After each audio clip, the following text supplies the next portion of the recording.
우리는 하나님께 감사해야 할 것이 참으로 많습니다. 모든 것이 하나님의 은혜로 주어진 것이기 때문에 그렇죠. 근데 세상 사람들은 그걸 잘 모릅니다. 그래서 감사가 없습니다. 당연한 것이죠. 근데 하나님의 자녀들이 만약에 띄엄띄엄 감사를 하고 어떤 조건이 될 때만 감사를 한다면은 그는 하나님의 말씀에 불순종하는 것이 됩니다. 왜냐하면은 모든 것을 하나님께서 주셨고 어떤 것은 힘들지만은 과정이죠. 그리고 하나님께서는 범사에 모든 일에 감사하라고 하셨기 때문에, 그래서 장미꽃을 보면서도 감사하고 장미꽃 가시를 보면서도 감사하고 기도 응답해 주신 것에도 감사하고 거절하신 것도 감사하고 불구덩이에서 건져 주셔도 감사하고 그냥 그대로 천국으로 데리고 가셔도 감사하고, 이것이 바로 성도가 해야 할 하나님 말씀에 순종하는 모습이죠. 우리가 왜 범사에 감사해야 합니까? 저는 지금 감사할 조건이 아닙니다. 감사할 환경도 아닙니다. 저는 지금 여러 가지 어려움이 있습니다. 그럼에도 불구하고 우리가 하나님 앞에 감사해야 될 이유 세 가지, 가장 근본적인 이유 세 가지, 이 세 가지에 대해서 여러분들이 아멘 하신다면 우리는 모든 일에 대해서 감사를 할 조건을 갖추고 있는 겁니다. 마땅히 감사해야 될 그 이유 세 가지를 오늘 말씀을 통해서 묵상을 할 텐데요. 그 첫 번째가 하나님께서 처음부터 우리를 택해 주셨기 때문입니다. 처음부터, 즉 창세 전부터, 아니 영원 전부터 하나님께서 우리를 택해 주신 거죠. 너는 내 아들이고 내 백성이다, 내 딸이다, 이렇게 딱 찍어서 선택을 해 주셨습니다. 데살로니가 교회 성도들은요, 사실 어떻게 예수님을 믿게 됐냐 하면은 사도 바울이 그곳에 가서 복음을 전했습니다. 기간이 길지 않습니다. 약 3주간 정도 그곳에 머물면서 복음을 전했고 전도를 했고 그들에게 하나님의 말씀을 강론을 했죠. 길지 않습니다. 우리는 지금 수십 년 된 분도 계시지만은 이 분들은 3주간 정도 말씀을 듣고 배운 성도들입니다. 그럼에도 불구하고 그들 가운데 환란이 일어났을 때에, 복음으로 인해서 핍박이 있었을 때에, 우리 생각에는 3주 정도 복음을 들은 성도들이니까 교회가 아마 풍비박산이 났고 다들 자기 살려고 도망갔을 거다, 복음을 저버렸을 거다, 이렇게 생각을 할 수 있을 것인데 사실은 어떻습니까? 아직 어린 신앙인들 같은데 데살로니가 교회 성도들은 핍박이 있었을 때에 그 신앙의 절개를 굳건하게 딱 지켰습니다.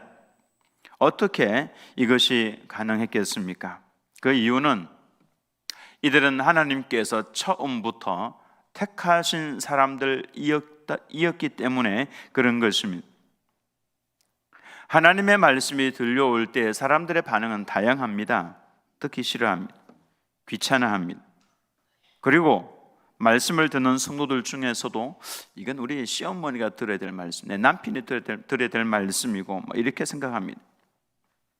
나랑 상관이 없는 말씀, 사실 별 관심도 없지만은 들려오는 하나님의 그 말씀, 그래서 여러 방면으로 여러 모양으로 말씀이 선포될 때 나타나는 현상들이 있습니다. 그런데 이상하게도 태초 전부터 하나님께서 택해 놓으신 하나님의 사람들은 그 수많은 말씀들 잘 모르지만, 하나님의 말씀이 들려올 때에 잘 모르지만 이상하게도 한 단어가 그만 내 가슴을 콕 찌르는 겁니다. 십자가라고 하는 그 단어 하나가, 사랑이라고 하는 단어 하나가 이상하게 내 마음속에 막 파고 들어오는 겁니다.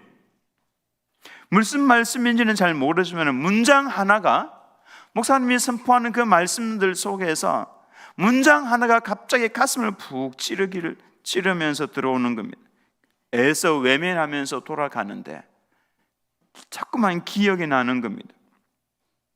그래서 결국은 돌아오게 되는 거죠. 이것이 바로 하나님께서 창세전에 택하신 사람들의 특징입니다. 최봉석 목사님을 아십니까? 최봉석 목사님, 또 다른 별명이 하나 있죠. 최권능 목사님입니다. 최권능 목사님, 불신, 지옥, 예수, 천당을 외쳤던 목사님이죠. 이 목사님이 신학교를 다닐 때에, 평양에 그 신학교를 다닐 때에 그만 전도에 푹 빠졌습니다. 성령이 임하니까 가만히 있지를 못하고 다니면서 예수 믿어야 산다고 막 다니면서 선포를 하는데 문제가 있었죠. 신학생이니까 수업을 해야 되는데 수업 시간을 빼먹고 전도하러 다닌 겁니다. 그러니까 졸업을 못하죠. 학장이 불러서 이제 이번 학생 이번에도 수업 일수가 부족해서 졸업을 못하니까 다음번에는 꼭 졸업을 할 수 있도록 수업에 좀 들어오게 이렇게 이야기를 했습니다. 그러니까 이번에도 졸업을 못하게 되니까 이 최건능 목사님, 그때는 뭐 최봉석 전도사였겠죠, 머리를 짰습니다. 학장님, 제가 기도하겠습니다. 그래서 이제 학장님이랑 둘이 앉아서 기도를 하는데 최봉석 이 전도사님이 그때 기도를 이렇게 했죠. 하나님 아버지, 이번에 졸업을 해야 되는데 또 졸업을 못하게 되었습니다. 그러나 꼭 졸업을 이번에 할 수 있도록 도와주옵소서. 그리고는 예수님 이름으로 기도합니다 하니까 그 학장님도 어차피 기도를 마무리를 지어야 되니까 아멘 이렇게 한 거죠. 그랬더니 이제 이 최봉석 전도사가 박수를 치면서 감사합니다. 학장님 감사합니다. 그럼 뭐가 감사해? 금방 조금 전에 저한테 졸업시켜 주신다고 약속하셨잖아요. 하나님 앞에서 약속하셨잖아요. 그 아멘이라는 의미가 동의합니다 그런 의미거든요. 그러니까 목사님 저에게 졸업장을 주기로 아멘하고 약속을 하셨으니까, 하나님 앞에서 하셨으니까 저 졸업시켜 주셔야 합니다. 이렇게 해서 졸업을 한 사람이 바로 이 최건능 목사님입니다. 근데 이 목사님이 전도에 푹 빠져서 영혼만 보면은 불쌍해서 견딜 수가 없는 겁니다. 어느 날 전도를 하는데 저곳에 멀리서 꽃가마가 오고 있었죠. 안에 새댁이 타고 있죠. 그래서 냅다 달려가서는 갑자기 문을 열고는, 꽃가마의 문을 딱 열고는 크게 외쳤습니다. 예수 천당, 불신 지옥. 그리고는 막 도망을 쳤죠. 꽃가마를 지고 가던 꾼들이 저 미친놈을 봤냐고 막 그렇게 했지만은 그날 결혼식을 잘 마쳤습니다. 새댁의 가슴 속에 계속해서 남아서 막 천둥처럼 가슴을 치는 소리가 있었죠. 예수 천당, 불신 지옥. 다른 사람들은 다 잊어버렸지만은 이 새댁 가슴 속에는 예수 천당이 도대체 무엇인가, 불신 지옥이 무엇인가. 근데 어느 날 교회에서 나와서 전도하는 사람들의 이야기를 들어보니까 예수님을 믿으면 구원을 받을 수 있고 천국을 갈 수가 있고 불신하면 지옥불에 떨어진다라는 그 말을 딱 듣는 순간에 가슴이 활짝 열렸습니다. 그리고는 교회로 가서 이 세대에 예수님을 믿게 되었다라는 말씀입니다. 이것이 바로 택하신 자들의 특징입니다. 세상 사람들은 들어도 도무지 이해를 할 수 없지만은 하나님께서 택하신 사람들은 이상하게도 단어 하나가, 문장 하나하나가 가슴속에 파고 들어오는 겁니다. 그래서 결국에는 돌아오게 되는 것이죠. 이들이 바로 택하신 자들의 모습이다라고 하는 것입니다. 다 같이 이사야 43장 1절 말씀을 같이 읽습니다. 시작. 야곱아, 너를 창조하신 여호와께서 지금 말씀하시느니라. 이스라엘아, 너를 지으신 이가 말씀하시느니라. 너는 두려워하지 말라. 내가 너를 구속하였고 내가 너를 지명하여 불렀나니 너는 내 것이라. 내가 너를 지명하여 불렀다라는 말씀입니다. 콕 찍어서 택해 주셨는데 언제 택해 주셨냐 하면은 이 세상을 창조하시기 이전에 이미 우리를 구원하시기로 작정을 하셔서 딱 찍어 주셨다라고 하는 것입니다. 그래서 여러분들이 오늘 이 시간에 다른 데 갈 만한 곳이 얼마나 많이 있습니까마는 뭐 불러주는 사람은 없어도 갈 곳은 많다고 그러죠. 근데 그곳에 가지 않고 이 자리에 나와서 하나님을 예배하고 있다고 하는 이것 자체가 하나님께서 택하셔서 불러주신 사람들이다 라고 하는 것을 보여주고 있는 것이죠. 그래서 하나님께서 영원 전부터 나를 택해 주셨다는 것, 이걸 생각을 하면은 우리는 다른 일이 좀 부족해도 범사에 감사할 수가 있는 것입니다. 자, 이 사실을 생각을 하면서 하나님 앞에 범사에 감사하시는 우리 성도님들이 다 되시기를 예수님의 이름으로 축원합니다. 두 번째는요, 성령으로부터 놀라운 선물을 하나 받았습니다. 거룩이라고 하는 선물을 우리가 다 받았습니다. 성령으로부터 거룩을 선물로 받았습니다. 성령께서는 우리를 거룩하게 하시는 분이죠. 제가 이 거룩 그러면은 다들 너무 부담스러워하고 힘들어하고 저거는 좀 아닌데 이런 생각을 가지고 계시는 성도님들이 계십니다만은 그 생각 다 내려놓으시기 바랍니다. 어차피 우리는 거룩할 수 없는 사람들입니다. 때가 묻죠. 마음속에 내 의지와 상관없이 내 마음속에 죄악이 일어납니다. 어차피 우리는 거룩할 수 없는 사람들입니다만은 조건이 하나 있습니다. 성령으로부터 이 거룩을 누릴 수 있는 성령을 거룩을 선물로 받았다라고 하는 것. 그래서 우리를 거룩하게 하시는 분은 성령이시니까 여러분, 우리는 그렇게 너무 이것 때문에 부담스러워하지 않아도 됩니다. 나의 몹쓸 버릇을 내가 버리려고 해도 몹쓸 버릇이나 그와 같은 습관들 다들 가지고 계실 겁니다. 근데 그거 버리려고 아무리 애를 써도 고쳐지지 않습니다. 끊어야 되는데 안 끊어지고 버려야 하는데 안 버려집니다. 그러나 성령의 은혜를 경험하고 나면은 이상하게도 기분이 좋아지죠. 이상하게도 그게 됩니다. 내 안에서부터 문제가 해결이 되는 걸 경험을 하죠. 어느 권사님이 어렸을 때부터 이상한 병에 걸렸습니다. 희한하게도 담배 냄새를 맡으니까 그 병이 낫는 겁니다. 그래서 그때부터 부모님이 그 딸에게 병을 고치기 위해서 담배를 피우게 했습니다. 그래서 담배를 피우니까 병이 낫고, 그러다가 그게 그만 중독이 된 것이죠. 시집을 가서도 담배를 끊을 수는 없었습니다.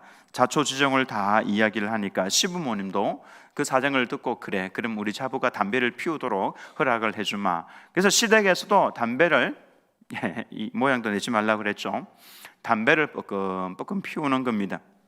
문제가 생겼는데요, 예수님을 믿고 나니까 갑자기 하나님의 말씀이 이 세대의 가슴을 푹 찌르면서 들어온 것이 하나 있었는데, 너희가 하나님의 성전인 것과 하나님의 성령이 너희 안에 거하시는 줄 알지 못하느냐. 아니, 내 안에 나를 구원해 주신 하나님께서 내 안에 거하신다는 이 말씀을 들으니까 내 안이 거룩해져야 되는데 담배 연기로 가득 채우고 있으니까 이게 마음에 자꾸 걸림이 되는 겁니다. 근데 끊을래야 끊을 수 없는 담배, 이미 중독이 된 것이죠. 그래서 권사님이 하나님께 기도해서, 하나님, 제 힘으로 이 담배를 끊을 수가 없습니다. 수치입니다. 하나님, 담배를 끊을 수 있도록 은혜를 더해 주옵소서. 참 땀을 흘려가면서 하나님 좀 도와달라고. 근데 거룩해지겠다라고 기도를 하는데 하나님께서 그 기도 안 들어주시겠습니까? 담배 연기만 나면 막 이렇게 하면서 냄새를 맡아야 살 수 있는 이 권사님이었는데, 어느 날 갑자기 담배 냄새가 나는데 막 구역질이 올라오는 겁니다. 구역질이 올라오니까 담배를 쳐다보기도 싫어진 것이죠. 그래서 자연적으로 담배를 끊게 되었다라고 하는 것입니다. 생각을 한번 해보시기 바랍니다. 하나님은 우리가 거룩하게 살아가기를 원하시는데, 하나님, 제가 거룩하게 살고 싶습니다, 이거 좀 끊을 수 있도록 도와주십시오 라고 하는데, 자녀가 거룩하게 살기 위해서 기도를 하는데 하나님께서 그 기도 안 들어주시겠습니까? 성령께서 역사를 하시면은 우리는 이 속에서부터 거룩하게 되는 겁니다. 기쁨이 흘러나오는 겁니다. 자연적으로 끊게 되는 것이죠. 존 버년이 지은 책이 있죠. 유명한 책입니다. 철로 역정이라고 하는 책인데요, 많은 분들이 읽어보셨을 겁니다. 꼭 읽어보시기 바랍니다. 크리스찬이 순례의 길을 떠납니다. 저 영원한 천국을 향해서 이제 예수님을 믿는 그 순간부터 순례의 길을 출발을 하는 그런 책입니다. 하나님 나라를 향해서 여행을 하는데 어느 날 어떤 장소에 이르러서 그 방에 들어갔습니다. 근데 그 방에 들어가니까 누가 청소를 하는데 빗자루를 가지고 먼지를, 방에 쌓여져 있는 먼지를 청소하기 위해서 막 씁니다. 근데 쓰는 그 순간부터 먼지가 막 일어나기 시작해서 뿌옇게 일어나서 앞이 보이지 않을 정도로 이 청소가 되는 것이 아니라 더 어지러워지는 것이죠. 이것이 무엇입니까? 무슨 의미입니까? 그랬더니 인도자가 설명을 해줍니다. 이것은 율법이니라. 바르게 해보려고 노력하면 노력할수록 죄는 점점 더 많아지고 점점 더 어지러워지느니라. 이렇게 설명을 해 주었습니다. 여러분, 맞습니다. 율법은 내가 지키려고 애를 쓰면 쓸수록 우리를 어렵게 만들어 버립니다. 내가 죄인이고 죄가 오히려 더 많아지고 길이 더 막혀져 버리는 것이죠. 도무지 내가 할 수 없는 죄인이구나, 이것만 깨달을 수밖에 없는 것이죠. 크리스천이 옆방에 들어가 보았습니다. 옆방에도 먼지가 많았는데 그곳에서는 간단하게 청소합니다. 어렵지도 않습니다. 물을 뿌리고 걸레로 닦으면서 청소를 하니까 그냥 깨끗해졌습니다. 이것은 무슨 의미입니까? 인도자가 설명을 해주죠. 이것은 성령이니라. 성령의 역사가 있으면 이렇게 깨끗하게 되느니라. 내 힘으로 율법을 지키려고 거룩하게 살아보고자 애를 한번 써보시기 바랍니다. 안 됩니다. 그러나 성령을 의지하면은 이상하게 마음 속에서부터 거룩하게 되는 것이죠. 성령을 의지하면은 그동안에 끊지 못했던 것을 쉽게 끊을 수가 있습니다. 성령의 역사가 아니면은 우리는 거룩해질 수가 없는 것입니다. 여러분, 얼마나 거룩해지고 싶은 마음이 있습니까? 이 마음이 있으면 됩니다. 내가 하나님 앞에서 거룩하게 살아야 되겠다. 그래서 하나님의 이름을 부르시기 바랍니다. 따라서 하겠습니다. 하나님 아버지, 나는 거룩해지고 싶습니다. 이 열망을 가지면 됩니다. 이 열망을 가지고 하나님의 이름을 부르면 성령께서 넉넉하니 이길 수 있도록 그렇게 도와주시는 겁니다. 그러나 먹음직스럽고 보암직스럽고 탐스러워 보이는 그 죄악에 대해서 내가 손을 자꾸만 내어 밀면은 이게 안 되는 겁니다. 그래서 안 되는 겁니다. 성도는 능히 할 수 있는 능력을 하나님께서 주셨는데 바로 성령이시죠. 성령께서 우리를 거룩하게 만들어 가실 수 있다라고 하는 것입니다. 그러니 우리가 얼마나 하나님 앞에 감사하면서 살아야 되겠습니까? 어떤 사람들은 그러죠. 돈 잃어버리면 많이 잃어버린 것이고 건강 잃어버리면 다 잃어버린 것이다, 이렇게 말씀을 하죠. 천만의 말씀, 그거 아닙니다. 거룩을 잃어버리는 것이 다 잃어버린 겁니다. 거룩을 잃어버렸다면은 그가 아무리 봉사를 많이 해도, 아무리 교회에 헌신을 많이 하고 헌금을 많이 하고 한다 할지라도 거룩 잃어버리면 다 잃어버린 거나 마찬가지입니다. 왜냐하면 하나님께서는 거룩한 분이시고 내가 거룩하니 너희도 거룩하라, 이렇게 말씀을 하셨죠. 성령을 의지하면 우리는 거룩함 가운데 살아갈 수가 있는 것입니다. 성령을 의지하는, 그래서 나에게 거룩할 수 있도록 성령을 부어주신 하나님께 늘 범사에 감사하면서 살아가시기를 예수님의 이름으로 축원합니다. 세 번째로는요, 진리를 믿음으로 구원을 받게 하셨기 때문입니다. 제가 이 말씀을 준비하면서 보니까 진리는 멀리 있는 것이 아니라 너무나도 평범하고 가까이에 있는 것이구나, 어려운 것이 아니구나. 그 진리를 구하기 위해서 너무너무 어렵게 막 깊이 그렇게 하지 않으셔도 됩니다. 하나님의 말씀을 그냥 그대로 받으시면 되는 거죠. 자, 세 번째 범사에 감사할 수 있는 조건이 바로 진리를 믿음으로 구원을 받게 하셨기 때문입니다. 복음이 믿어지는 것은 엄청난 복입니다. 아무리 모태신앙인이라 할지라도 믿어지지 않아서 그렇게 방탕한 생활하다가 생을 마감하는 사람들이 많죠. 우리가 마땅히 감사해야 할 것은 예수님을 믿고 구원받은 것, 믿고 싶어도 사람들이 믿지 못하는 겁니다. 이 세상에는 박사도 많고 재벌도 많고 대통령도 많고 장관도 많습니다. 믿음이 없어 구원을 받지 못하다 살다가 죽으면은 그 앞에는 불지옥이 기다리고 있죠. 그렇기 때문에 구원을 받을 수 있다, 믿어져서 믿을 수 있다, 이것이 얼마나 큰 감사이고 어떤 것보다도 더 큰 감사라고 하는 것을 우리가 알 수가 있습니다. 오래전 미국에서 많은 이들의 가슴을 울리고 세상을 떠난 어린 한 소년이 있었습니다. 그 아이의 이름을 라이언 화이트라고 하는 소년인데요, 혈우병을 앓고 있어서 수술을 해야만 했습니다. 근데 수술을 할 때에 그만 의사가 수혈을 잘못해서 에이즈에 걸렸습니다. 자신의 잘못도 아니고 어른들의 잘못으로, 실수로 소년은 죽음의 길 위에 놓여진 것이죠. 그런데 놀랍게도 이 소년은 자신이 조만간 죽을 걸 알면서도 아주 밝게 생활을 했습니다. 누구도 원망하지 않았습니다. 그 의사들, 간호사들 원망하지 않았습니다. 변함없이 밝게 학교 생활을 했습니다. 오히려 다른 사람들에게 더 친절하게 대했습니다. 염려하고 있는 부모님을 걱정해서 집에 오면은 더 밝게 웃으면서 생활을 했습니다. 이런 소년에 관한 기사가 알려지면서 레이건 대통령도 이 소년을 만나러 왔습니다. 부동산 재벌인 도널드 트럼프, 지금 이제 대선에 또 도전하고 있죠. 미국 도널드 트럼프도, 또 세계적인 가수 마이클 잭슨도 이 이야기를 듣고 소년을 찾아와서 함께 이야기를 나누고 선물도 주고 위로도 해주고 그렇게 했습니다. 죽음은 이 소년을 비켜가지 않았습니다. 라이언은 18세에 세상을 떠났습니다. 이 소년이 죽기 전에 그의 아버지와 나누었던 마지막 대화가 어느 크리스천 잡지에 실렸는데, 이 대화를 읽으면서 많은 사람들이 감동을 받았습니다. 소년의 아버지가 그러죠. 아들아, 미안하다. 이제는 너에게 해줄 수 있는 것이 더 이상 없구나.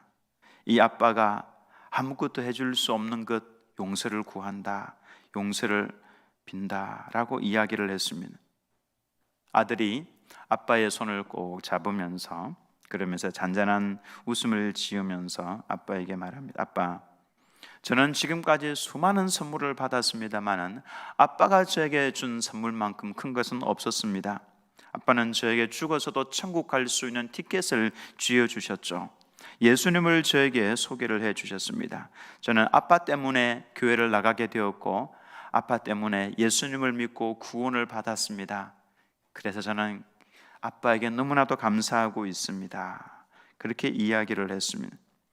다 같이 에베소서 2장 8절에서 9절 말씀을 같이 읽어보겠습니다. 시작. 너희는 그 은혜에 의하여 믿음으로 말미암아 구원을 받았으니 이것은 너희에게서 난 것이 아니요 하나님의 선물이라. 행위에서 난 것이 아니니 이는 누구든지 자랑하지 못하게 함이라. 믿음은 하나님의 선물입니다. 하나님께서 주고자 하는 자에게 주시는 것이죠. 받고자 해도 받을 수 없는 것이고 믿고 싶어도 믿지 못하는 사람들이 얼마나 많습니까? 믿습니다라고 소리를 지르도 믿어지지 않아서 믿지 못하는 사람들이 정말 많습니다. 이건 내가 할 수 있는 것이 아닙니다. 오로지 하나님의 선물입니다. 그런데 우리가 그 하나님의 선물을 받아서 예수님이 믿어진다는 것, 이거 얼마나 큰 복입니까? 그래서 우리는 이미 그 어떤 것과 비교할 수 없는 감사의 조건을 가지고 있는데, 그것이 바로 예수님을 믿을 수 있는 것, 그로 인해서 구원을 받은 것. 여러분, 제 말씀이 실감이 잘 안 날 수도 있는데요, 죽음 앞에 서 보면은 이것이 어떤 말씀인지를 압니다. 죽음 앞에, 저는 죽음을 정말 많이 보았습니다. 제 눈앞에서 돌아가신 분도 정말 많이 있었습니다. 그런데 예수님을 믿고 구원받은 하나님의 백성은 마지막 죽음을 맞이할 때에 억지로 하려고 해서 그런 것도 아니고 애를 써서 하려고 하는 것도 아니고 그냥 자연스럽게 이 안에서부터 평강이 솟아올라옵니다. 그리고 그냥 얼굴 근육이 다 풀어지면서 그냥 이렇게 너무 좋아서 그냥 그래서 그 길 그냥 그렇게 걸어갑니다. 왜냐하면 하나님께서 성도의 죽음을 귀하게 보시기 때문에 천사를 보내어서 그 영혼을 천국으로 인도해 가려고 하죠. 그러니 얼마나 기쁘겠습니까? 감사가 흘러 넘치는 것이죠. 호세의 말씀을 보면은 악을 행하는 자들은 악한 것들이 그 사람을 둘러싸고 있다, 그렇게 말씀을 합니다. 그래서 여러분, 우리 잘 사셔야 합니다. 악을 행하는 사람들은 악한 것들이 그를 빙 둘러싸고 있죠. 그러니 어찌 그 마음 가운데 기쁨이 솟아올라올 수 있겠고 어찌 평강이 있을 수가 있겠습니까? 그러나 예수님을 믿고 선을 향하는 사람들은 선한 것들이 그 주변을 둘러싸고 있다고 그러죠. 그러니 하나님으로부터 내려오는 평안이 가득 채워져 있고 기쁨이 가득 채워져 있고 죽음을 맞이하는 그 순간에 아하, 내가 가장 큰 복을 하나님에게서부터 받았구나, 얼마나 그 마음이 기쁜지, 내가 하려고 해서 하는 것이 아니라 애를 써서 되는 것이 아니라 그냥 그 얼굴이 그냥 그렇게 기뻐서 평안함을 누리게 되는 것입니다. 우리는 이 받은 복을 지켜야 합니다. 이것을 끝까지 견고하게 지켜야 합니다. 데살로니가후서 2장 15절에 그러므로 형제들아 굳건하게 서서 말로나 우리의 편지로 가르침을 받은 전통을 지키라. 이 전통은 말씀을 말합니다. 굳건하게 서서 이렇게 말씀을 하고 있죠. 우리가 받은 것들을 굳건하게 서서 지켜야 하는 것입니다. 이건 놓쳐버리면은 또 불평하고 원망하고 두려워하고 그렇게 살아가는 것이죠. 솔로몬을 한번 보시기 바랍니다. 솔로몬도 처음에는 1000번제를 드린 사람입니다. 신앙이 정말로 좋은 사람입니다. 그는 성전을 지어서 하나님께 바친 사람, 그 정도로 신앙이 좋았던 사람입니다. 실수한 게 뭡니까? 신앙의 기초를 잃어버렸죠. 신앙의 기초 그러면 뭡니까? 우리 신앙의 기초, 그럼 말씀과 기도죠.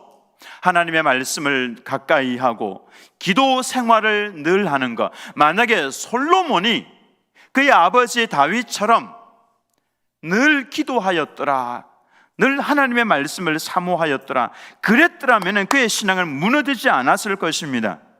신앙생활의 기초가 무너져 버리니까 다 무너져 버리는 것이죠. 솔로몬도 무너지는데 우리가 안 무너진다는 보장이 어디에 있습니까? 그러니 우리가 견고하게 서기 위해서 하나님의 말씀을 늘 가까이 하고 기도 생활을 매일매일 해야 되는 것입니다. 그래야 우리 신앙이 견고하게 서서 흔들리지 않는 것이죠. 우리의 삶은 하나님께 범사에 감사하는 성도는요, 그 신앙이 견고하게 세워져 갑니다. 어떤 경우에도 그는 넘어지지 않습니다. 범사에 감사하는 성도, 우리는 늘 감사해야 될 이유가 있는 사람들입니다. 3가지 말씀, 참으로 평범한 것이지만은 이 3가지를 우리가 꼭 기억을 하고 있으면은 우리의 신앙생활은 견고하게 세워질 수가 있는 것이. 그 첫 번째가 하나님께서 처음부터 나를 선택해 주셨다라고 하는 것입니다. 80억 인구가 있는데 이 중에서 하나님께서 야, 너 하고 콕 찍어서 너는 내 아들이야, 내 딸이야 택해 주셨다라고 하는 거 얼마나 감사합니까? 두 번째로는 성령으로부터 거룩을 선물로 받았습니다. 이제 우리가 하나님 저를 거룩하게 해 주옵소서, 거룩에 대한 관심을 가지고 거룩을 위해서 기도하면은 하나님께서 우리 마음 속에서부터 기쁨이 솟아 올라오고 마음에서부터 거룩하게 되도록 그렇게 인도를 해 가신다라고 하는 것입니다. 성령으로부터 거룩을 선물로 받았습니다. 얼마나 감사합니까? 세 번째로는 진리를 믿음으로 구원을 받았습니다. 진리를 믿음으로 구원을 받았습니다. 불평하고 원망할 일들이 정말로 많이 있지만은 우리는 이 3가지를 기억하시면서 아하, 내가 너무나도 큰 세 가지를 받았으니 나머지 좀 힘들고 어려워도 그래도 감사하면서 살아야 되겠구나. 이와 같이 이 세 가지로 인해서 여러분의 모든 일들의 범사에 감사하면서 살아가시는 우리 드림교회 모든 성도님들 다 되시기를 예수님의 이름으로 축원합니다.